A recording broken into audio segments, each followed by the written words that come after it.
Before installing or changing the blade on your Mopec 1000 autopsy saw, always make sure to turn it off and the power cord is disconnected from the outlets. Using the Allen wrench provided with your saw, turn the set screw counterclockwise just enough for the blade to be removed. Make sure you line up the arbor to your new blade properly based on which part of the blade you intend to use. Insert the blade and the arbor to its full depth in the triangular shaft hole.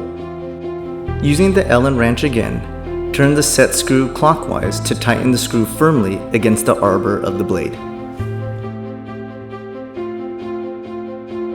You are now ready to plug in the power cord and use your Mopec 1000 autopsy saw. At the end of every day, Mopec recommends that every blade be removed, cleaned, dried, and safely stored.